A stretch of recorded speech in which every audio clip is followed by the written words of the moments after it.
Me apagas el wifi, viejo. Ya.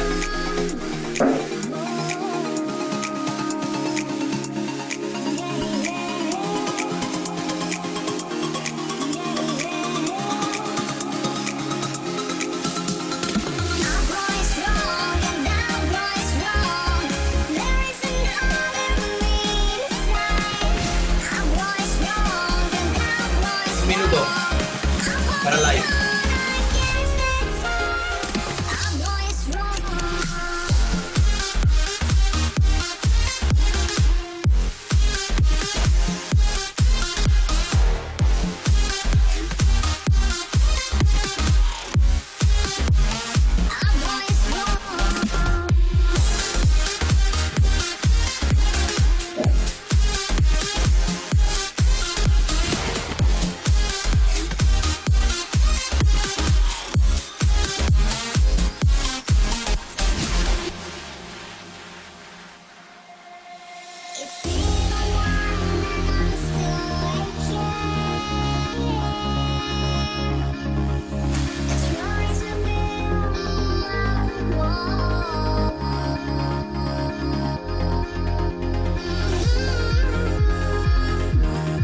Empieza el vivo.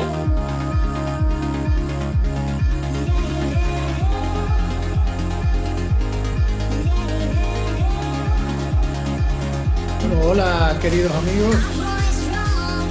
Nos faltan 5 minutos. Estamos esperando. Ya están Carlos Ortiz Cotillo y Marta Castellanos conectados con nosotros. Y en apenas 5 minutos comenzaremos esta sesión para hablar sobre la retención y rotación de perfiles claves tras la era del COVID-19. Y hablaremos con Carlos, que nos va a explicar toda su experiencia en utilizar la Big Data y la inteligencia artificial, así que no se desesperen, esperamos 5 minutos más y estamos con ustedes.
estás presentando?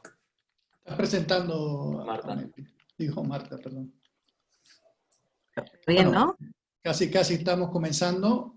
Nos quedan apenas 2 minutos y ya tenemos en pantalla la presentación, la portada de la presentación de Carlos Ortiz Cotillo y de Marta Castellanos. En 2 minutos comenzamos. Le damos que entren personas más. Ya tenemos 10 asistentes más nosotros que estamos de este lado, así que siguen apuntándose los inscritos y también a través de Facebook tenemos una 20 serie personas de ya. personas conectadas. ¿Cuántas personas tenemos en Facebook ahora mismo? 20, pero subiendo. Muy bien, muy bien. Vamos a tener una sesión muy interesante. Nos quedan apenas 2 minutos para comenzar.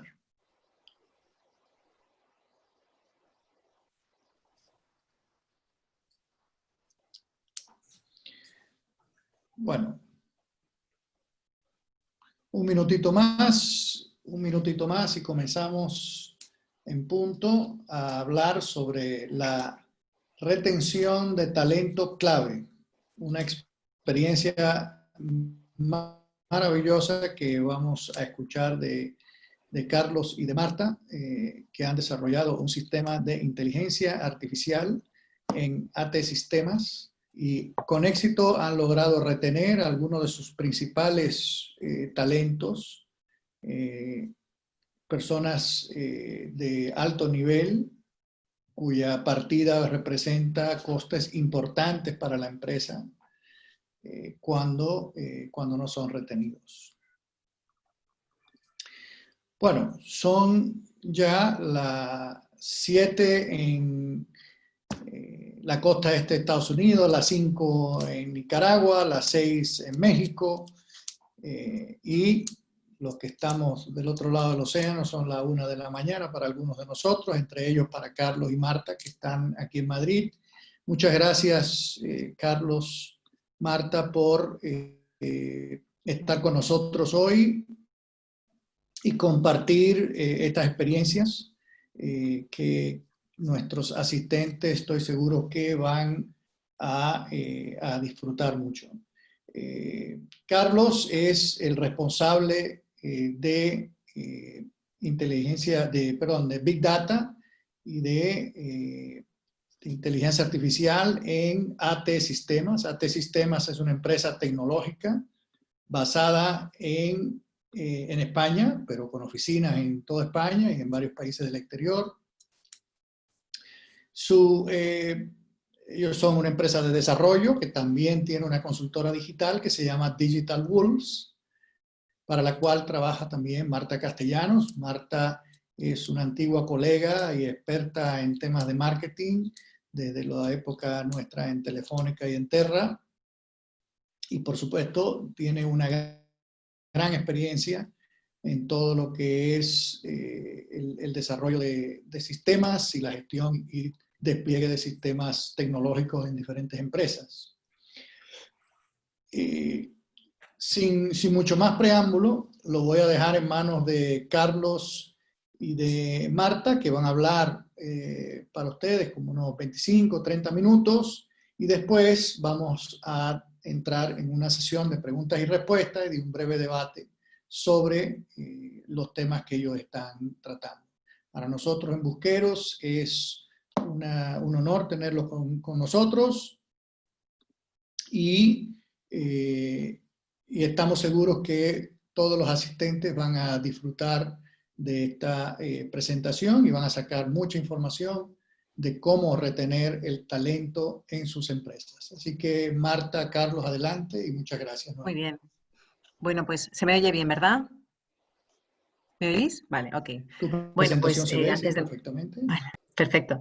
Bueno, pues antes de nada, muchas gracias. Agradeceros a la organización de Busqueros por la invitación a AT Sistemas y en concreto a Carlos y a mí para presentar esta solución Magnetic que creemos que es muy interesante, más en estos tiempos. Cuando surgió era por una necesidad, pero en estos tiempos de COVID realmente tiene también otra aplicación que ahora Carlos os lo contará en detalle. Pero bueno, yo quería hacer una introducción a todo esto del talento, la retención del talento y por qué surge esta solución, ¿no? Inicialmente, pues nosotros, como decía Rafa, nosotros somos una consultora tecnológica y un poco para contextualizarnos, somos consultora tecnológica, realizamos modificaciones tecnológicas hacia las arquitecturas e infraestructuras más innovadoras. Es decir, AT Sistemas es una empresa que ya lleva 25 años en el mercado y bueno, ha resuelto muchas necesidades de muchos clientes y el hecho de surgir Digital Walls hace 2 años fue para afrontar este reto de la transformación digital, pero más orientada a negocio, porque había necesidades de negocio que se necesitaban cubrir. Una necesidad de negocio era realmente esta, por ejemplo, de retener a la gente, retener a las personas que tenían mucha proyección y que había que darles, pues de alguna forma, queríamos quedárnoslas en nuestra empresa, pero que nos costaba retener ese talento. Y luego también tenemos Dex, que es una empresa que arranca el invierno pasado, nació en diciembre de 2019 y es también fruto de una necesidad que también nos hemos encontrado y es el tema de la formación. Formar equipos en tecnología, pues a veces son cosas muy concretas que no encuentras una formación particular de los servicios que nosotros prestamos o de las integraciones que hacemos. Entonces desarrollamos nuestros propios programas que también los ofrecemos a través de la plataforma esta. Entonces, dicho lo cual, AT Sistemas es el core, es por la que surge pues todo esto. Entonces, bueno, pues Magnetic es esta solución. Lo que hemos hecho es una presentación que dura una media horita y habla en principio del reto de identificar a ese talento y retenerlo. Luego hablamos también de la inteligencia artificial, que es el contexto en el que surge toda esta solución, ya que es una aplicación de la inteligencia artificial, Machine Learning en concreto. Luego hablamos ya de la solución para AT Sistemas. Yo haré una breve introducción, pero en realidad es lo que nosotros hemos utilizado para retener el talento que tenemos internamente. Y bueno, luego también vamos a hablar de otros casos de uso de la inteligencia artificial que hemos hecho en otros clientes. Entonces, por no entretenerme demasiado y por ir un poquito al grano, el reto de la identificación de ese talento surge un poco en el contexto de la transformación cultural. La transformación digital es una palabra, un término muy manido, hemos utilizado mucho, pero la aplicación concreta llevada a una realidad, pues en el caso de las personas, es esa transformación cultural y es parte del éxito de nuestro negocio. Entonces, Magnetic surge en ese contexto, en el contexto de esa transformación cultural y de las personas. Y como decía Peter Drucker, la cultura, se come a la estrategia. Por mucho que queramos diseñar estrategias, si eso internamente no lo asume las personas que están dentro de una empresa, pues difícil es realizar cualquier cambio. Entonces, intentar cambiar algo en la empresa es necesario que la gente esté alineada. Y bueno, esta realidad ha dado lugar pues, a una nueva cultura corporativa. Esta nueva cultura corporativa es que las empresas están muy preocupadas que la gente se quede, porque si hay gente buena queremos que se quede en nuestras empresas. Entonces surge una nueva cultura corporativa que está orientada a lograr la satisfacción de los empleados, a lograr ese puesto de trabajo digital, esas oportunidades que puedan tener los trabajadores, ¿no? Que puedan teletrabajar desde su casa. Y antes del COVID, pues bueno, no era tan habitual, en muchas empresas no existía esta realidad, pero hoy ya es pues un nuevo normal. Y luego también pues, el tema del trabajo colaborativo, el poder realizar trabajo entre varios, pues, fomentar el trabajo en equipo, eso era muy importante y es parte de esa cultura corporativa. Entonces, pues bueno, antes del COVID, la crisis del COVID, retener el talento era clave. Había una serie de datos, por ejemplo, estamos hablando de datos de España, donde el 21% es el dato que teníamos de la tasa media de rotación laboral voluntaria. Y el 59% de las empresas tenían problemas para cubrir algunas vacantes, especialmente en áreas más STEM, ¿no? De tecnología y todo eso, pues había un porcentaje muy alto de plazas que se quedaban sin cubrir. Las razones de la rotación, pues hay muchas, pero pues mucha gente se iba porque tenía una mejor oferta salarial, otros se iban porque pues, no podían pues, desarrollarse profesionalmente o porque no había, pues no se identificaban con los objetivos de la empresa o el mal clima laboral. En fin, hay muchas razones de esa rotación. Y luego también los problemas para cubrir esas vacantes, pues podía ser por falta de determinadas competencias o bien porque las expectativas salariales de algunas personas pues eran demasiado altas o bien porque había candidatos que estaban sobrecualificados, ¿vale? O sea, que es un poco el contexto en el que teníamos antes del COVID. Y bueno, pues como comentaba, o sea, dentro de esa transformación cultural, donde se contextualiza todo esto de Magnetic, pues las principales iniciativas para retener el talento pues eran, pues entre otras, pues teníamos planes de formación y capacitación, había planes de carrera profesional y personal, planes también de sensibilización y planes de incentivos de 1000 formas, ¿no? Pues todos estos planes que al final dices, para hacer algún cambio, para gestionar una transformación cultural, necesito aplicar a las personas, ofrecerles planes concretos de forma que se sientan parte de la empresa y se sientan pues, más identificados y que asuman que estar en la empresa pues, les compensa. Entonces nosotros, Magnetic, esta solución para analizar todo lo que sería por qué se nos iban nuestros empleados, entra a formar parte de ese plan de transformación cultural que hicimos porque al que le llamamos Marty McFly, ese programa interno de transformación cultural. Hicimos un análisis de por qué se iban nuestras personas, por qué no estaban más tiempo y luego también decidimos hacer esos planes que he contado anteriormente, pues un plan de formación y capacitación para las personas, un plan de carrera profesional, de desarrollo, un plan de sensibilización y un plan de incentivos para que se quedaran. Y eso fue el programa en total, ¿no? Entonces, pues bueno, antes del COVID surgió por esa realidad, porque la gente se nos iba y queríamos retener talento, necesitábamos saber por qué se iban y por eso esa experiencia que tenemos de tantos años seleccionando gente, porque llevamos 25 años seleccionando candidatos, sabiendo por qué se van, sabiendo por qué vienen, un poco conociendo pues a lo largo del tiempo en el que están lo que más les gusta, lo que menos les gusta, pues con toda esa información teníamos un gran volumen de datos. Y luego también lo que teníamos era una necesidad de que se quedaran. Y por eso, antes del COVID necesitábamos prevenir la fuga de talento. Y después del COVID, que es otra realidad con la que nos hemos encontrado, porque Magnetic surge antes del COVID, pues nos encontramos con que después del COVID no siempre es necesario, no solamente es necesario priorizar, en muchas ocasiones va a ser necesario retener de forma óptima. Es decir, no centrarnos solamente en qué candidato, por qué se tiene que quedar el candidato, sino también cuál es el candidato que se debería quedar. Porque queramos o no, va a haber una realidad nueva y es que probablemente, como cualquier crisis, va a afectar a lo que serían los trabajos de las personas. Entonces vamos a tener que saber si hay que prescindir de personas o hay que quedarse con algunas personas, pues cuál sería el candidato perfecto, cuándo sería el momento perfecto para retenerlo y por qué. Esas preguntas que se hace cualquier empresa, pues necesitan tener una respuesta y esa respuesta la tenemos gracias a los datos. Entonces, bueno, pues un poco el contexto es este y ahora doy paso a Carlos para que ya cuente más en detalle todo lo que es la inteligencia artificial y el talento y bueno, cuente en detalle la solución de Magnetic para que luego podáis hacerle muchas preguntas y os pueda ayudar también a vuestras realidades empresariales. Así que nada, te doy paso, Carlos. Muchísimas gracias, Marta. Muchísimas gracias, Rafael y Busqueros, y igual que todos los asistentes, ¿no? Bueno, pues lo ha contado muy bien Marta. El contexto era un problema que tenía nuestra organización y que tienen muchísimas organizaciones. Y la primera cuestión que me realizan nuestros mayores, ¿no? Nuestros directivos dentro de la compañía es si era un típico problema que pudiéramos solucionar desde el área de datos, ¿no? En concreto desde el área de inteligencia artificial. Y sí. Este es un típico problema que se puede solventar a través de la implementación y del trabajo con algoritmos, ¿no? Estamos buscando realmente patrones, en este caso patrones de fuga o en la modificación que comentaba Marta, en la etapa post-COVID, estamos buscando también patrones de fidelidad o patrones de consonancia con una compañía, ¿no? Para eso la inteligencia artificial funciona muy bien. Y en concreto, esta diapositiva lo que intentamos es contextualizarla, ¿no? Porque muchas veces no se sabe muy bien, ¿no? Hay muchos términos que están en el mercado, inteligencia artificial, machine learning, deep learning, no sabemos muy bien qué es, ¿no? Al final no deja de ser un subconjunto de tecnología que lo que está intentando emular es el comportamiento humano, el comportamiento cognitivo humano a distintos niveles, ¿no? Hablamos de inteligencia artificial cuando es un contexto más amplio. Hablamos de Machine Learning cuando estamos trabajando con sistemas que aprenden o autoaprenden o les ayudamos a aprender, que en muchos de los casos es así.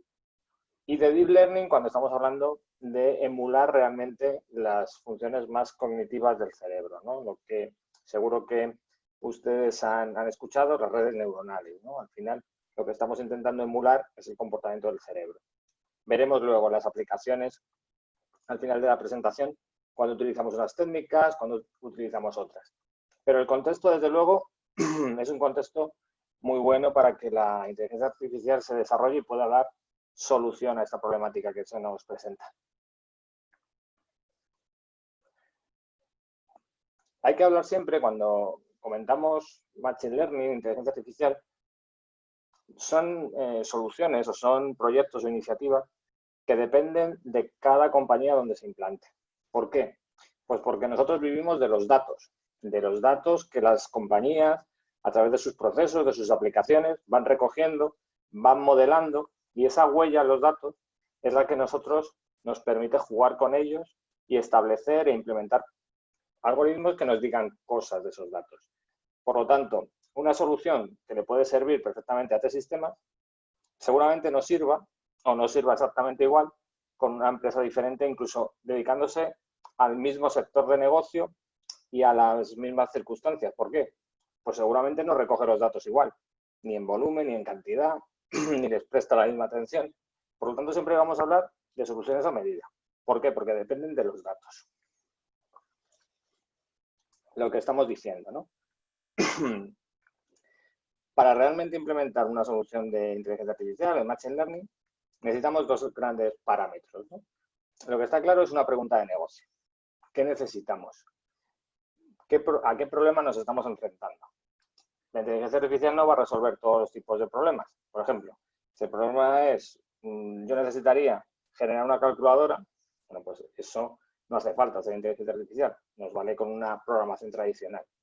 Pero si lo que quiero es buscar un patrón, si lo que quiero es reconocer una imagen y saber si esa imagen corresponde a una soldadura que está bien hecha o no está bien hecha, si lo que quiero es predecir qué precio es el óptimo para mis clientes, esos problemas sí que los vamos a poder resolver con este tipo de algoritmos. Por lo tanto, el primer paso es tener una pregunta de negocio y que esa pregunta de negocio sea adecuada. Y el siguiente, y además es imprescindible, tenemos que tener datos. Tenemos que tener un histórico suficiente de datos. ¿Para qué? Pues para poder establecer esos patrones, para poder averiguar qué nos dicen los datos. Depende un poco de la complejidad de esa pregunta, serán necesarios más o menos datos, pero desde luego datos necesitamos. Y además con una calidad mínima para poder establecer unos patrones adecuados. Bien, ¿cómo desarrollamos la solución? Bueno, pues al final nosotros implantamos dentro de la compañía el método que utilizamos realmente en todos nuestros clientes cuando abordamos un proyecto de Machine Learning, de inteligencia artificial. Si veis en la diapositiva, este ciclo iterativo de 7 pasos son los que nosotros siempre implementamos y que, bueno, pues al final vais a ver que son unos pasos bastante lógicos y bastante sencillos. Lo que hay por dentro es realmente lo difícil, ¿no? El primer paso es entender bien los datos que tenemos. Ver la pregunta de negocio, ver los datos que tenemos disponibles, si son suficientes aparentemente para dar esa contestación, investigar cómo están esos datos, dónde están las fuentes de origen para recoger esos datos y empezar a trabajar. Una vez que tenemos ese trabajo previo hecho, podemos hablar de la viabilidad o no del proyecto. Esto es algo importante porque son proyectos que no son cortos, ¿vale? Y que hay que trabajarlos y son iterativos.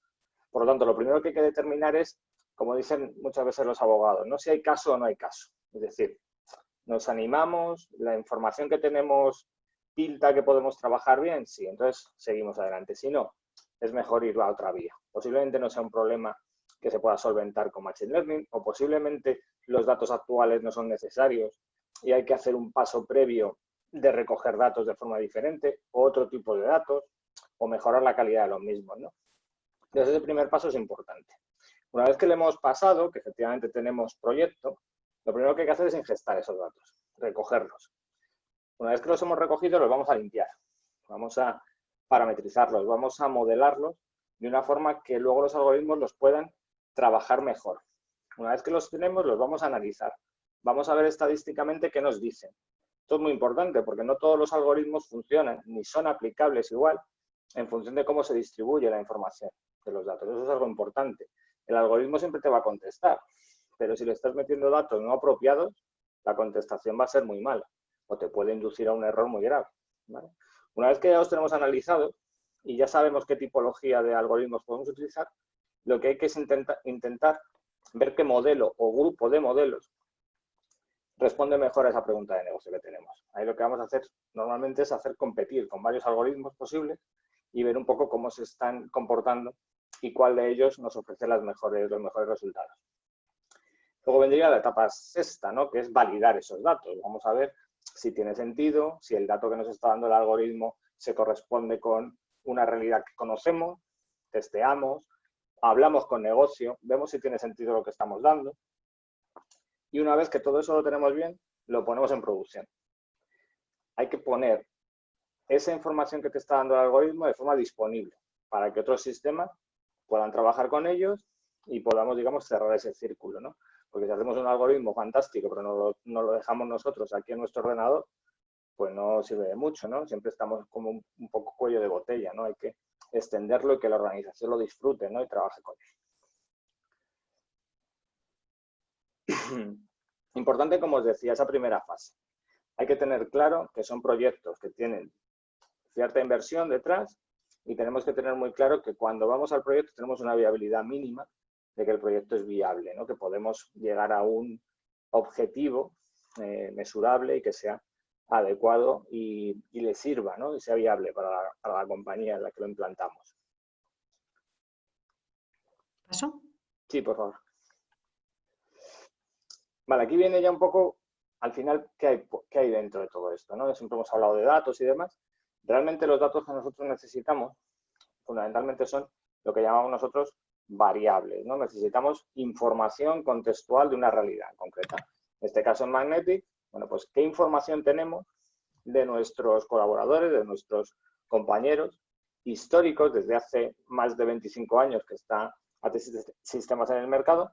Hemos estado analizando qué información teníamos histórica de todos estos empleados. Muchos de ellos siguen en nuestra compañía, otros han ido dejándonos por el camino, obviamente, y vamos a intentar ver qué variables tenemos en todo este conjunto de información, ¿vale? Y esas variables, vamos a ver si con ellas mismas es suficiente o lo que normalmente hacemos, que es generamos otras variables adicionales, lo que llamamos variables inferidas, ¿no? O construidas de forma artificial, ¿no? De forma que enriquezcan aún más toda la información que disponemos de los empleados, de nuestros compañeros. A partir de ahí lo que tenemos que intentar es ver si podemos descubrir un patrón o varios patrones, como se ha dado en el caso nuestro en concreto, que nos permitía explicar una fuga de una persona, una persona diera una baja voluntaria, ¿no? Que es lo que tenemos que intentar alertar para ponernos a funcionar e intentar retenerlo, que ahora veremos un poco cómo lo vamos a hacer. Finalmente, de todas las variables que teníamos disponibles, que eran cientos, descubrimos que realmente con un grupo reducido, porque esto es algo importante, los sistemas muchas veces por meterle demasiadas variables tampoco es que funcionen mejor. Es mucho mejor concretar esas variables y que sean variables muy importantes, variables con mucho peso y que estadísticamente nos permitan jugar con un tamaño mucho más normal. Nosotros al final destacamos 39 variables. Con esas 39 variables somos capaces de desplegar una serie de patrones que nos indican que una persona tiene alta probabilidad de fugarse. Como digo, no es un único patrón, son varios, ¿no? Porque imaginaos, ¿no? No solo una persona se va de una compañía por un caso concreto, ni una tipología de persona se va a ir de una empresa por una razón concreta. Entonces sí que hay varios patrones que están ahí funcionando, ¿no? Pero el siguiente punto es, muy bien, nosotros vamos a descubrir una persona que se va, pero nuestra gente de People Care y de recursos humanos necesita un poquito más de información. ¿Qué hago yo con esta persona? Esta persona se va, pero ¿qué hay detrás de esa persona? Nosotros somos 1.400 personas en la compañía. Recursos humanos no puede conocer el detalle ni el perfil concreto de las personas, ni su situación actual. Hay que ayudarles un poco. Entonces, aparte de ese patrón de fuga, nosotros también determinamos un patrón o tipo de persona. De forma que ese proceso que ha contado antes Marta, de McFly y demás, como habéis visto, tenemos varias actividades o varios planes de acción para trabajar con la gente, desde mejorar sus incentivos, conciliar mejor su vida familiar, cambiarles de proyecto, mejorarles a nivel de darles más autonomía o más, digamos, cualidades dentro de su proyecto. Todo eso somos capaces también de advertírselo.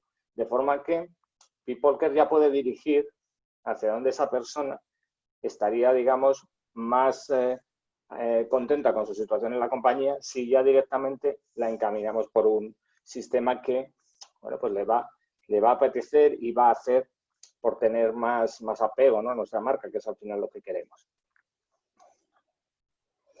Y esto es un poco lo que determinamos, lo que os decía antes.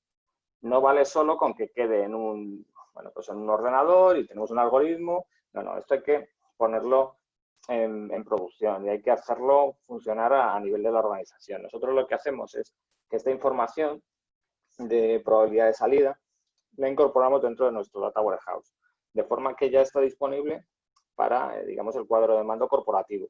Como veis aquí, PeopleCare puede trabajar en la distribución de personas que alertamos su posibilidad de baja por un montón de variables adicionales, ¿no? Puedes segmentarlos por el sitio donde trabajan, su edad, nivel de estudios, sexo, dónde viven, todas las variables que nosotros atesoramos de las personas, podemos hacer filtros y determinar al final, bueno, pues una lista o una sublista de personas susceptibles de tener una baja de la compañía, ¿no? Esto nosotros reciclamos toda la información mensualmente y un poco por estrategia también, por comunidades tecnológicas donde nosotros ahora mismo vemos más riesgo, menos riesgo, comienzan a hacer ese testeo y esa selección de personas en las que se desarrolla un plan específico, bueno, pues para evitar sus bajas, ¿no?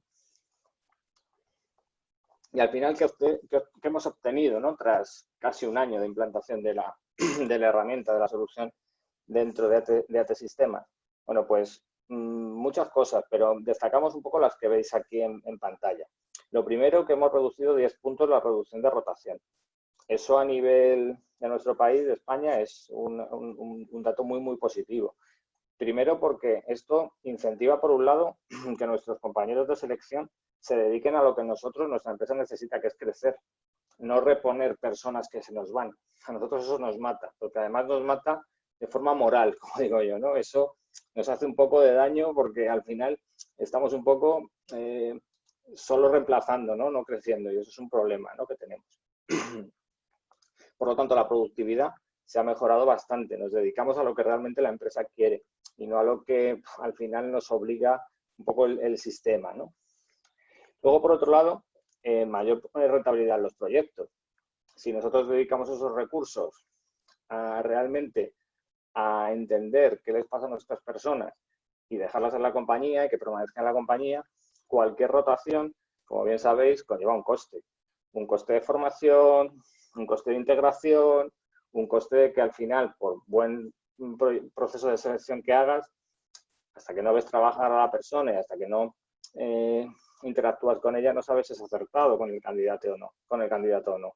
Por lo tanto, rentablemente es mucho más interesante quedarte con un buen perfil que ir a buscar otro al mercado, ¿no?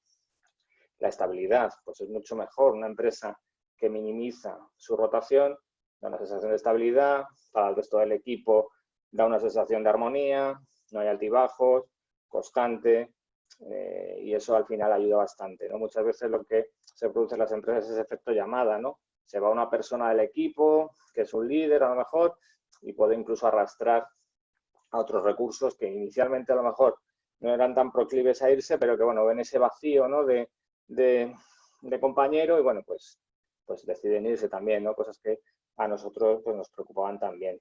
Y fundamentalmente, el último punto, ¿no?, el ahorro directo que se genera, calculado ahora mismo en un 24%, en lo que es gastos directos de selección. Para nosotros eso es un dato muy, muy interesante. Por lo tanto, una herramienta de este tipo, desde luego, ayuda y fomenta que se mejoren los resultados de la compañía. Nuestra propuesta de valor con Magnetic. Bueno, pues como veis, nosotros lo primero, ya lo hemos comentado antes, siempre la viabilidad del proyecto. Ya no solo en Magnetic, en cualquier proyecto que vamos a encaminar relacionado con la inteligencia artificial. Y como veis aquí, nosotros aproximadamente en 3 semanas y con un buen set de datos representativos de a lo que nos vamos a enfrentar, a los tipos de datos y calidad y demás que vamos a tener dentro del proyecto, somos capaces de evaluar como decía, ¿no? Si hay proyecto o no, si hay caso o no hay caso. Esto es algo esencial y nos evita falsas expectativas, que al final el proyecto no acabemos contentos ni nosotros haciéndolo, ni nuestros clientes recibiendo esa prestación. No nos interesa a ninguno, ¿no? Es mucho mejor hacer esa prospección, verlo y muchas veces no se dan las condiciones para hacer el proyecto, pero sí que entregamos un documento de consultoría donde ahí directamente explicamos por qué no y qué pasos habría que dar, pues, para mejorar esa situación y poder avanzar, ¿no?, dentro del campo de Machine Learning o de inteligencia artificial. Bueno, una vez contado Magnetic, como decía antes Marta, ¿no?, ¿qué cosas podemos hacer con la inteligencia artificial? Yo siempre digo de forma coloquial que la inteligencia artificial es como ponerte un catalejo, ¿no? Nosotros que venimos sobre todo desde el inicio de nuestra profesión, del mundo del BI, de los datos y demás, nosotros siempre veíamos el pasado o el presente, como decía un profesor mío, la rabiosa actualidad, ¿no? Estás viendo como lo de ahora mismo y muy bien el pasado, ¿no? Pero claro, a las empresas lo que realmente nos interesaría es ver un poco el futuro, ¿no? Pues como a todo el mundo, ¿no? Bueno, ¿y qué va a pasar? Y ponernos escenarios, ¿no? Y si pasase esto, ¿qué podemos hacer, no? Ahora, por ejemplo, nosotros estamos trabajando bastante en escenarios referidos al problema demográfico que estamos teniendo, ¿no? Ahora mismo con el COVID, ¿no? Es una situación que a las compañías y demás les ha producido, bueno, pues un desajuste, ¿no? Y ese desajuste, ¿cómo se puede cuantificar? ¿Cómo puedo reaccionar si va a haber otra epidemia, otro brote? Todo ese tipo de cosas lo podemos hacer con este tipo de patrones, ¿no? Por ejemplo, en este caso lo estamos viendo con los seguros de coches, ¿no? Si nosotros tenemos un patrón en un momento dado, nosotros podemos precalcular y podemos inferir, pues, por ejemplo, como aquí decimos, ¿no?, cuánto va a ser el valor del siniestro, ¿no?, intentando facilitar la vida, en este caso, a los usuarios, no a los prestadores. Si avanzas, Marta, por favor. El más clásico, ¿no?, este no lo sabemos todos, ¿no?, la recomendación, ¿no? Pues esto es el típico caso donde la inteligencia artificial ha evolucionado muchísimo. Hablábamos hace un tiempo unos compañeros, ¿no?, sobre hace años lo mal que apuntaba a Amazon, ¿no?, cuando dabas a las compras, ¿no?, y empezaban a salirte productos que, bueno, claro, es que todo esto es demasiado nuevo. Pero si os fijáis ahora cada vez aciertan más. ¿Por qué? Pues porque todo esto evoluciona mucho más. Ellos tienen muchísimos más datos, nos tienen mejor perfilados. Lo que decía antes, ¿no? Cuanta más información, cuanto más sepamos de los productos, de los compradores, de los clientes, mucho mejor nos vamos a poder aproximar a recomendar mejor, ¿no? Entonces, esta evolución se nota, ¿no? Muchas veces cuando un e-commerce nace, ¿no? Este tipo de recomendaciones y demás van mejorando con el tiempo. ¿Es que el algoritmo mejora? Seguramente no. El problema es que los datos son mejores, porque son más. Entonces, el algoritmo, bueno, pues aprende mejor y tiene más variabilidad para saber cuándo se equivoca y cuándo acierta, ¿no? Bueno, fundamentalmente también aplicado a los móviles, ¿no? Nosotros ahora mismo prácticamente vivimos conectados con un dispositivo que emite datos, ¿no?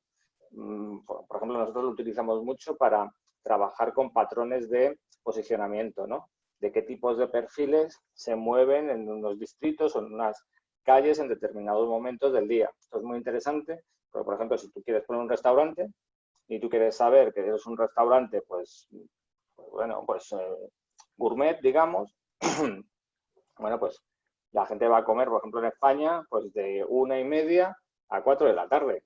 Bueno, pues si vas a poner un restaurante gourmet, asegúrate que en la calle donde lo vas a poner, a esa hora hay gente con un nivel adquisitivo suficiente o necesario para estar dentro de tu restaurante, ¿no? Bueno, pues ese tipo de cosas sirven o se trabajan a través de la información que recibimos de estos dispositivos y con algoritmos también de Machine Learning. El reconocimiento facial, pues este es otro gran conocido, ¿no?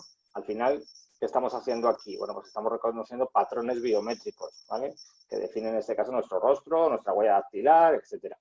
¿Con qué se hace esto? Pues normalmente, como decía antes, con deep learning, con redes neuronales. ¿Por qué? Porque estamos emulando lo que hace nuestro cerebro. Cuando nosotros vemos una persona conocida, ¿eh? ¿Cómo se comporta nuestro cerebro? ¿Por qué sabemos que esta persona es mi hermano, o mi padre, o un amigo? Le reconocemos por unas facciones, ¿no? Bueno, pues lo que hemos intentado es transmitir esa forma de trabajar cognitiva a las máquinas, ¿no? Y como veis, bueno, pues la verdad que tiene una aproximación muy buena, ¿no? Ya los reconocimientos faciales, biométricos y demás están súper conseguidos y súper consolidados, ¿no? Si os fijáis, muchas veces cuando vamos de un país a otro en frontera, ya nos están haciendo biometría facial para determinar que efectivamente somos nosotros los que estamos poniendo un pasaporte y ese pasaporte es nuestro, ¿no? Bueno, pues eso está basado en esta tecnología. Luego, por ejemplo, predecir, lo que decíamos, ¿no? ¿Qué precio ponemos a un determinado bien o servicio? Pues tenemos que poner el precio máximo por el cual maximizamos esas ventas.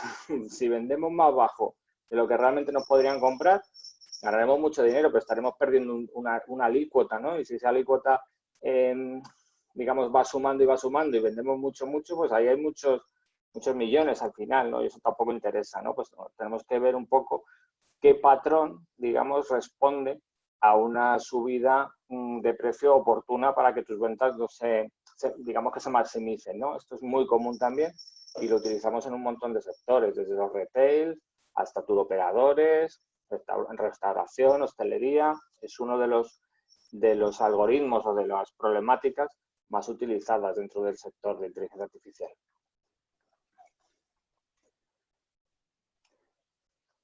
Otro muy interesante también a través de diagnóstico por imágenes, ¿no? Nosotros, por ejemplo, tenemos varias soluciones que lo que hacen es determinar si un determinado producto industrial, en este caso que veis esos dibujos, esas fotografías que estáis viendo, son cordones de soldadura, y lo que estamos haciendo es evitar el testeo digamos que el peritaje de calidad ocular, ¿no? Que sea un operario el que con sus ojos revise una pieza en la que hay más de 100 puntos de soldadura en menos de 1 minuto y medio. Pues imaginaos 4 o 6 horas haciendo ese trabajo. El factor humano, el factor de error por cansancio visual es muy elevado, ¿no? Y en eso, por ejemplo, las máquinas lo hacen muy bien, no se cansan normalmente, ¿vale? Una vez que están bien entrenadas, determinan una fotografía como veis ahí, con diferentes patrones de escala de densidades para determinar si esa soldadura es correcta o no, nos alertan de una forma mucho más, entre comillas, fiable que la que podría ser de una persona a la que vais a estar generando un estrés a nivel de esa sensibilidad ocular a algo que realmente es súper de detalle, ¿no? Entonces, para este tipo de cosas, la inteligencia artificial funciona muy bien y la verdad que ayuda bastante en el proceso industrial. Otra cosa interesante también, la voz. Estábamos hablando de lo mismo, ¿no? Por un lado estábamos reconociendo imágenes, por otro lado vamos a reconocer el habla, ¿no? Por ejemplo, esto nos ocurre muchas veces cuando tenemos en una misma pista de audio, tenemos varias personas que hablan, ¿no? Y yo quiero saber qué está diciendo cada uno de los locutores, ¿no? Y quiero cortar exactamente qué dice quién, ¿no? Eso se llama dialización, ¿no? Y esto también lo hacemos a través de algoritmos de inteligencia artificial. Somos capaces de separar los hablantes. ¿Por qué? Pues porque las voces, los timbres de voz, generan una serie de ondas que son, digamos, estudiables, ¿no? Y podemos extraerlas y podemos determinar quién está diciendo qué en una conversación cruzada. Esto es muy interesante pues, para call centers, para sistemas que utilizan la voz para firma digital. Hay un montón de utilidades en los que nos ayudan mucho determinar exactamente qué voz se está generando y quién es quien está diciendo qué cosas, ¿no?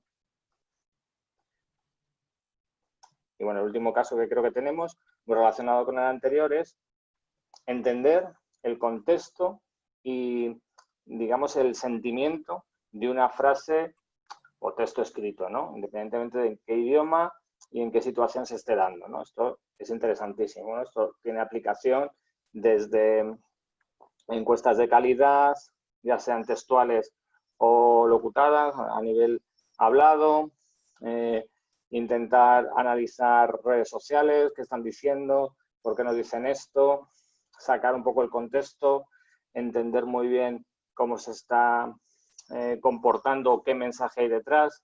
Esto lo utilizamos mucho, por ejemplo, en seguros, ¿no? Cuando alguien está llamando ya sea por el asistente virtual o incluso llamando por teléfono, nosotros podemos analizar en paralelo qué sentimiento está dando esa conversación, ¿no? Posiblemente en un momento dado tenga que ir un operador y tenga que escalar, digamos, directamente a su responsable porque la conversación, digamos que se está poniendo ya en un tono en el que el cliente está muy enfadado y eso, si nosotros somos capaces de pararlo antes, pues seguramente tengamos esa capacidad de poder suavizar o de poder otra vez volverle a un estado de tranquilidad y poder ayudarle, ¿no? Bueno, pues para eso también utilizamos sistemas cognitivos dentro de lo que llamaríamos la inteligencia artificial. En principio, yo creo que son las diferentes aplicaciones que os habíamos querido explicar. Hay millones y seguramente que ahora en alguna de las preguntas que tengáis salgan alguna, pues nosotros encantados de poderos contestar y aportar nuestro granito de experiencia en, bueno, pues en todo esto que os hemos contado. Muchísimas gracias, Carlos y Marta. Una presentación muy completa. Hay varias preguntas de los asistentes. Bueno, Juan Jorge está muy activo y nos pregunta, ¿qué tamaño debe tener la empresa para optar por este tipo de soluciones? Bueno, en este caso nosotros no creemos que sea tanto un problema de tamaño, sino sobre todo de, por un lado, cómo son de importantes los recursos para esa empresa, qué pérdida real y si se puede monetizar mucho mejor tendría esa empresa si pierde uno de sus colaboradores, de sus empleados, y por ahí sí que podemos empezar a contestar. El tamaño, hombre, obviamente si estamos hablando de una empresa de 10 empleados, pues seguramente incluso ese empleado o recursos humanos los conozca perfectamente y seguramente pues no le haga falta porque el patrón se lo saben ellos, no hace falta tanto. Pero tampoco hace falta tener 1.400 como somos nosotros. Nosotros hemos empezado a hacer prospect de empresas con 200, 350 empleados y salen cosas muy interesantes y en unos índices de rotación del 20-23% que se pueden alcanzar en España, hay muchísimo dinero en juego que se pueden empezar a ahorrar trabajándolo desde el punto de vista, digamos, proactivo, ¿no? Intentando paliar esas bajas. Y pregunta también, ¿cuáles son los principales factores que salen en la data para esa rotación? Que obviamente cuando haces una encuesta laboral del clima y todo eso, pues te sale claramente, bueno, el factor salario, e incluso hay quienes ya han dividido esa respuesta y dicen, mira, los que responden que es por cuestión de salario, pues esos son los que están menos comprometidos con la empresa, los que responden que son por otras cosas. ¿Qué data han obtenido ustedes en ese sentido? Pues es muy sorprendente lo que hemos encontrado. Evidentemente hay cuestiones clave, ¿no? El salario, evidentemente. Lo que pasa es que llegado a un punto el salario se iguala bastante porque a no ser que tengamos a una persona plenamente o tremendamente desfasada con lo que el mercado está, que nosotros eso lo cuidamos bastante dentro de AT Sistemas, realmente por unos euros arriba o abajo, a no ser que sea algo muy sustancial, es difícil, ¿no? Hay otras cosas, ¿no? Nosotros, ¿qué hemos visto, por ejemplo? Bueno, pues hemos visto fundamentalmente patrones en cuanto a los desplazamientos, los tiempos de desplazamiento. Por ejemplo, era una característica muy importante que puede impulsar en un momento dado a un perfil determinado, a perfiles, digamos, más senior, ¿vale? Pues eso es un factor bastante importante. Otro, por ejemplo, la formación. Otro, por ejemplo, en nuestro caso, que somos una consultora, saltos de proyectos de muy corta duración, ¿vale? En determinados perfiles, eso les produce estrés, les produce bueno, pues una sensación de desestabilidad que en un momento dado puede hacerles salir de la compañía. Nos ha sorprendido porque evidentemente los pilares ahí estaban, pero han salido otros muchos muy interesantes a través de, ya os digo, un estudio de 20 años, 20 y tantos años de patrones de salida. Luego también depende mucho el contexto actual o presente, ¿no? Hemos atravesado, como sabéis, en Europa una crisis en 2008 bastante importante. El patrón no tenía nada que ver en 2008, 2009, 2010, 2011 a los patrones del 2015 en adelante. Y ahora estamos analizando precisamente qué está ocurriendo con la época post-COVID y lo que se nos puede venir un poco de cara al otoño, ¿no?, europeo. Entonces, todo es bastante cambiante y estos sistemas, como decíamos antes, tienen que reentrenarse, tienen que actualizarse y tienen que entender la nueva normalidad, nunca mejor dicho, en estos momentos, ¿no? Muy bien. Pregunta la señorita Doris, ¿qué recomiendan para hacer para fidelizar a los empleados? Bueno, pues una de las cosas que nosotros hemos descubierto que más les gusta o que más aprecian es que la compañía se acerque a ellos en este tipo de circunstancias evidenciando un conocimiento de su persona, ¿vale? Lo que os comentaba antes, no solo nosotros estamos determinando que esta persona se va a ir, sino que además estamos ofreciendo un perfil a recursos humanos. Esta persona es una persona senior, esta persona tiene cargas familiares, tiene 2 hijos o más y además tiene unos desplazamientos de más de 1 hora y media. Por lo tanto, a esta persona, si le ofrecemos una mejor conciliación, posiblemente unas jornadas de teletrabajo a la semana, posiblemente una flexibilidad horaria por si tiene que acercar a sus hijos al médico en un momento dado. Esa persona, aunque luego el simple hecho de que te acerques a ella conociéndola es fundamental. Entonces, parte de lo que Magnetic hace o fomenta es ese conocimiento del empleado. Como sabéis, estaba muy de moda también, era algo muy utilizado en Machine Learning, ese conocimiento del cliente, ¿no? Era CRM y conocimiento del cliente. Bueno, pues nosotros creemos que además de conocer a nuestros clientes, hay que conocer muy mucho a nuestros colaboradores, a nuestros empleados. ¿Y eso no le da en cierta medida algún tipo de desconfianza, que la gente diga, oye, ¿cuánta data tiene sobre mí? Como hoy en día obviamente hay esa abundancia de datos y estamos hablando de que si Facebook está haciendo esto y si Facebook está haciendo lo otro, ¿no? Ese elemento de Big Brother ¿no le preocupa a los empleados?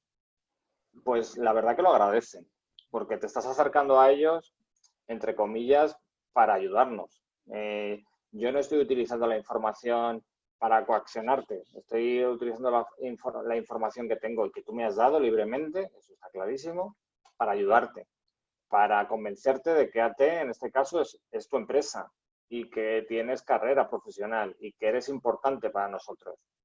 Entonces, desde ese punto de vista, cuando te acercas así al usuario, lo pensamos nosotros mismos, ¿no? Si nosotros estamos en el típico proceso en el cual un día te registraste en una determinada página y no dejan nada más que mandarte publicidad y publicidad y publicidad, intentándote vender cualquier cosa, acabas harto y dices, están utilizando mis datos de una forma no productiva. Pero si a mí se me acercara, ya sea un proveedor o sea un retail, me da igual, a ofrecerme soluciones, pues ya me duele menos que cojan mis datos, porque me están ayudando. Es una forma de verlo, ¿no? A nosotros, desde luego, en ningún caso, y hemos hablado en casi un año que lleva implantada la solución, pues con muchísimos colaboradores, acercándonos desde este punto de vista, intentando preocuparnos por su posible salida, y ninguno se ha preocupado excesivamente porque tuviéramos más datos, porque son datos que conocen que ellos que nos los están ofreciendo voluntariamente. Hablabas de un coste del 24%, perdón, de un ahorro del 24% como gran resultado, ¿no? de todos esos hitos que habéis logrado. ¿Cuál crees o se ha estimado el costo de que se te vaya una persona? Es difícil cuantificarlo, sobre todo porque depende mucho de la función, la antigüedad, que es algo que nosotros también ponderamos mucho, y en concreto en el proyecto, en el servicio en el que esté el colaborador. pero puede ser muy alto. En ocasiones nosotros hemos calculado que incluso pudiera ser la mitad de su salario anual en determinadas posiciones. Y luego, si se produce muchas veces, sobre todo en perfiles muy específicos, que por un lado, en ocasiones no podemos cubrirlo, porque no se pueden cubrir, porque es igual no lo vas a encontrar. Y si lo cubrimos, hay riesgo de que no pase el periodo de prueba, porque no, al final no resulte idóneo o porque no se integre bien en el proyecto, en el servicio donde está. Dan muchos problemas, porque ya no es solo el cambio del perfil del colaborador, sino todo el engranaje de selección laboral, formación, puesta al día, plan de transición que hay que hacer para que un perfil determinado entre en la rueda y empiece a funcionar. Nosotros más o menos tenemos un ratio que para poder decir que ese nuevo perfil ya está rodado, siempre hablando de medias, ¿no? Hay servicios y servicios, pero de media pasa 3 meses hasta que esa persona podamos decir que está integrada y empieza a ser rentable para nosotros en un 100% o en un 90%. ¿Y qué tiempo se toman en conseguir a la persona, en reclutar ese recurso? ¿Otros Pues 3 mira, meses, diría? Sí, pueden darse perfiles que también depende un poco de cómo está el mercado, ¿no? Y el tipo de perfil. Es difícil una empresa tecnológica, nosotros, como la nuestra, que barremos prácticamente pues, desde la programación hasta cosas tan punteras como pudiera ser inteligencia artificial, blockchain, arquitectura cloud, DevOps, muy punteras, donde un perfil altamente especializado están súper demandados y prácticamente todas las empresas estamos a la caza y captura, pues sí, se pueden demorar en determinadas circunstancias 2 y 3 meses para cubrir una persona. Y a lo mejor se hacen en torno a 40, 50 entrevistas para cribar y encontrar un candidato adecuado. O sea, que una baja efectivamente te está creando un hueco que puede estar hasta en 6 meses, ¿no? Sí. Entre que Nosotros hemos tratas calculado más o menos. y lo pones al día al sustituto, ¿no? Sí. Bueno, aquí hay una pregunta de un asistente anónimo, pero creo que te va a gustar porque va por tu línea. A su criterio, ¿cuál tiene mayor efectividad y utilidad? ¿El reconocimiento facial o la diarización? Depende del proceso. Hay procesos que por desgracia no los puedes hacer, por ejemplo, con reconocimiento facial. Tienes que utilizar reconocimiento de voz, por ejemplo. Imaginaos un canal en el cual, bueno, pues tenemos ahora mismo estamos acostumbrados a que, por ejemplo, los portátiles y demás tienen una webcam, pero imagínate que estamos en proceso de onboarding de un cliente en un banco, ¿vale? Y en ese momento, por ejemplo, nos falla la webcam, no podemos hacer ese reconocimiento facial, tenemos que desplegar ese reconocimiento por un canal alternativo. Si en ese momento tenemos un micrófono, podemos hacer una huella a través de la voz.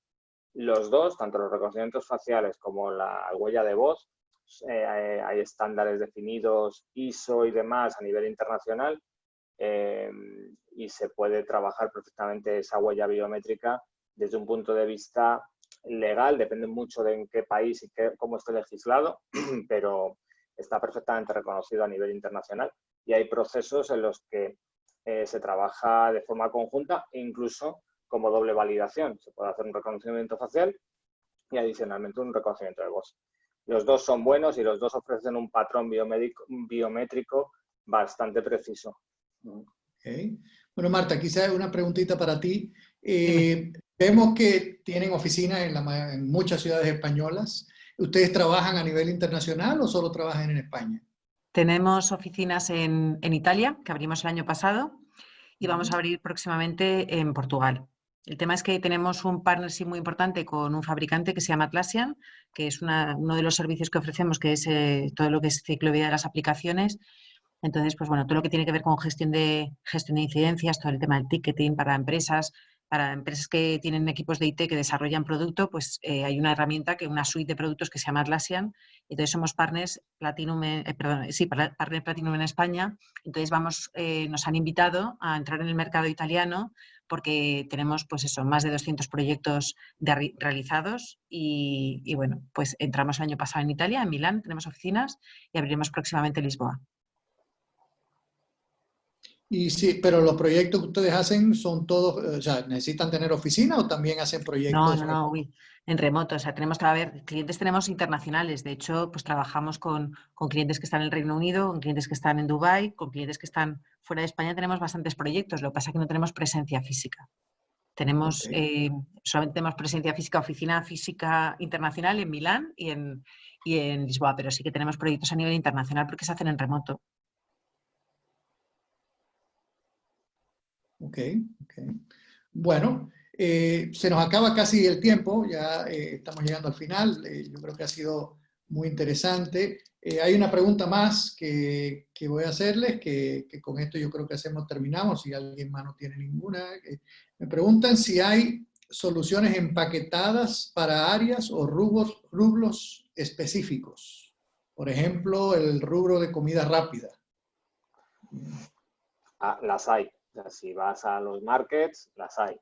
Desde mi experiencia de casi 20 años ya en estas cosas. Si os preguntáis, seguramente que muchas de las personas que nos estáis escuchando han trabajado en varias empresas, no han trabajado siempre en la misma. Si yo les pregunto, por ejemplo, el RP que utilizaban o el CRM que utilizaban, si lo utilizaban de la misma forma y tenían las mismas variables, los mismos campos informados y de la misma forma, seguramente que todos me responderían que no. Bueno, pues para un buen sistema de inteligencia artificial es necesario conocer esas diferencias. Por lo tanto, yo huyo un poco de las soluciones empaquetadas. Eso no quiere decir que no solventen ciertas problemáticas y que para el nivel de precisión que puedan ofrecer para determinados procesos o para determinadas compañías sirva perfectamente. Pero nosotros no trabajamos de esa forma. Preferimos ir a mayor precisión y a conocimiento del negocio mucho más preciso porque creemos que la solución es más interesante para nuestros clientes. Muy bien. José, ¿tienes alguna pregunta tú para Carlos? Sí, no tanto expertise creo, pero tengo algunas preguntas por aquí de Facebook. Para un principiante, ¿de qué manera puedo yo recopilar la información? ¿En Excel o hay en algún programa que facilite esa recopilación para poder tener data sobre el negocio? El cómo la recopiles, el caso es recopilarla, como yo siempre digo, aunque sea en papel carboncillo, ¿no? Ya la sacaremos de ahí, ¿no? Lo importante es tenerla. La tenemos cuanto mejor organizada y más tabulada esté y nos acerquemos más a una base de datos, seguramente sea una data con un poquito más de calidad o incluso mejor tamizada. Pero lo importante es tenerla. Ya la sacaremos. No pasa nada. En Excel, perfecto. Nosotros hacemos muchísimos proyectos de Machine Learning con Excel, muchísimos, y salen perfectamente y no tienen ningún problema. No hay que enfocarse tanto en tecnología, sobre todo lo que necesitamos es el dato. Un dato de calidad puede estar perfectamente en un Excel y puedes tener la mejor base de datos no SQL del mercado y cuando analizas los datos son como arena, no son consistentes y no puedes sacar nada. Tengo otra. ¿Qué datos son los más importantes para saber la fuga de empleados? Pues lo que decía, para nosotros en concreto, los que he mencionado antes. Para hacer este estudio hemos revisado muchísima bibliografía y hemos visto a nivel europeo fundamentalmente cómo estaba el estado del arte, ¿no? Y os podéis imaginar, ¿no? Hay como dos grandes grupos, ¿no? Los que están relacionados con la conciliación y, digamos, el aprovechamiento, entre comillas, del tiempo, donde podríamos hablar del teletrabajo, donde podríamos hablar de la cercanía del puesto de trabajo, donde podríamos hablar en cuanto al número de días de vacaciones, en cuanto podríamos hablar de, por ejemplo, si tú tienes niños pequeños y tienen que ir al médico o se ponen enfermos, la flexibilidad que te da la compañía pues para, de alguna forma, recuperar ese tiempo que no has podido asistir. Eso es una parte que sobre todo va dirigida a perfiles más senior, ¿no? Y luego hay otros, sobre todo, en gente que va empezando, ¿no? Y se nota clarísimo, ¿no?, el patrón, donde esta gente necesita retos, necesita proyectos donde estén aprendiendo continuamente. Si a una persona muy junior la pones en el típico proyecto, como digo yo, que al final es un RPA, es un robot que le da un botón y pasa las horas dando al botón, esa persona se fuga. ¿Por qué? Porque esa persona necesita aprender, necesita crecer. No se puede estancar con 25 años. Necesitas darle retos, necesitas incentivarle su trabajo y su conocimiento, ¿no? Rotarle hacia proyectos, irle dando cada vez un poquito más de responsabilidad. Ese tipo de factores son los que hacen que una persona coja, digamos, apego a la compañía, ¿no? Porque entiende que esa compañía le está proyectando, ¿no?, a futuro. Y evidentemente luego está el salario, las veces que se le retoca ese salario, ya sea directo o indirectamente, la formación, si se le paga o no se le pagan cursos, máster, etcétera. Eso también es algo que impacta mucho en la fidelización. Y creo que la última, ¿piensan que la inteligencia artificial sacará a los humanos de los empleos a futuro? Yo creo que nos cambiarán los empleos. De hecho, ya hay empleos nuevos, que yo cuando hablo con mis hijos se ríen mucho de mí, porque yo digo que ahora ya hay un empleo que es el entrenador de algoritmos, ¿no? Y ellos me hablan que si eso es como el entrenador de los Pokémon, ¿no? Y digo, bueno, pues parecido, pero eso hace 20 años no existía un empleo que fuera entrenador de algoritmos. Ahora sí hay entrenadores de algoritmos. Es gente que es especialista en hacer un tuning y un afinamiento de los algoritmos para que sean mucho más eficientes. Yo creo que lo que va a pasar es que va a haber nuevos empleos, ¿vale? Pues como pasó cuando generamos la imprenta, ¿no? Pues las personas que hacían los libros a mano, pues se sustituyen, trabajarán de otra cosa, pero el proceso se mejora, ¿no? Y habrá hueco para los humanos. A la corta, desde luego, siempre. Lo que pasa es que haremos otras cosas, a lo mejor incluso más divertidas, ¿no? O más enriquecedoras, ¿no?, para nosotros. Y tendremos más tiempo para nosotros, quizás. Y tendremos también. más tiempo. Y tendremos más tiempo. Sí, sí. Bueno, llegamos a la hora justa. Muchísimas gracias, Carlos, Marta, José, por supuesto, y a todos los que han asistido. Hemos dejado en el chat del grupo de asistentes un calendario donde pueden hacer una cita con nosotros para una consultoría gratuita, donde hablemos sobre sus necesidades de recursos humanos y, por supuesto, si necesitan una solución de inteligencia artificial para mejorar su rotación y retención de personal, ya saben dónde la tienen. Y ahí tienen los datos de contacto en pantalla. Este webinar lo estamos grabando y lo distribuiremos a todos los que se han apuntado. Y nuevamente, gracias por la asistencia y gracias por el excelente contenido que nos han dado y la respuesta a todas las preguntas. Un fuerte abrazo y hasta la próxima. Muchísimas gracias. Chao, busqueros. Muchas gracias. Buenas noches. Buenas noches.